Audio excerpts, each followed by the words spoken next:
Listen again to my supreme word, the most secret of all. Well beloved are you of me, therefore I shall tell you what is good for you. Shri Krishna tells Arjun that he will now tell Arjun something further in the end. Shri Krishna tells Arjun to listen to his supreme word, which is the most secret of all secrets and the greatest Gnan, wisdom of all Gnan, wisdom. He says that he's telling this to Arjun again. This means that he's not saying something new and that he said it already. It so happens that when you speak to someone for an hour or 1.5 hours, then you feel as if you're going to depart. Then while departing, you say that I mentioned earlier to post a letter, so don't forget.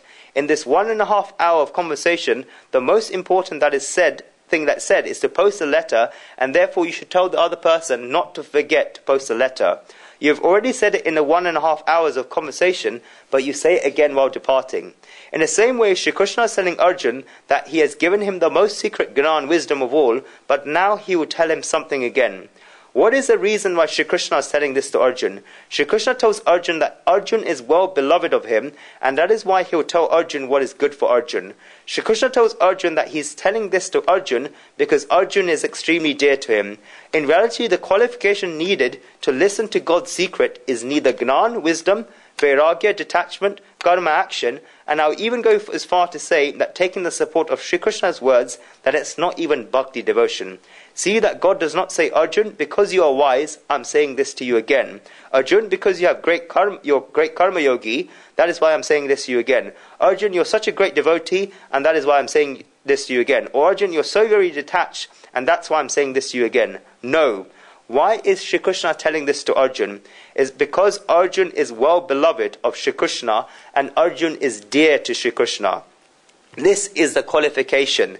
Then it depends on how you become God's beloved. You can advance on a path of Gnan, wisdom, and become God's beloved. You can advance on a path of bhakti, devotion, and become God's beloved. And you can advance on a path of karma, action, and become God's beloved. Or you can advance on a path of vairagya, detachment, and become God's beloved. It is up to you. It becomes a matter between you and God.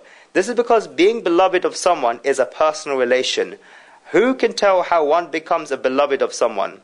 Many people have this habit that when they find out that it's a love marriage, then they immediately ask, where did you meet? It is not even important where they met. People ask, where do you meet? Or how did you fall in love? These questions are not even worth asking. They just fell in love.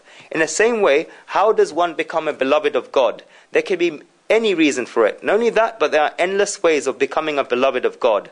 I've just shown the 4 main ways above, yet there can be an endless amount of reasons. Just ask all the couples in the world who have fallen in love, and each of them will have a different answer. Each and every one of them will think that our story is unique, and that nobody's story is like us. And these people are right. In the same way as many individual beings there can be as many links to join them with the Supreme Soul, and there can be as many paths. But God says that He only gives this greatest secret of all secrets when one becomes His beloved. Only then does God give this greatest wisdom of all wisdom. Shri Krishna tells Arjun that He's telling Arjun the supreme word of His. After saying the whole Gita, the essence of it that God says at the beginning in the next 2 verses, that are the 55th and 56th verses, these verses can be called the essence of the Gita. Remember the example earlier that after speaking for 1.5 hours, what the person says while departing is the most important thing of all. Let us take the next verse. Manmana bhava madbhakta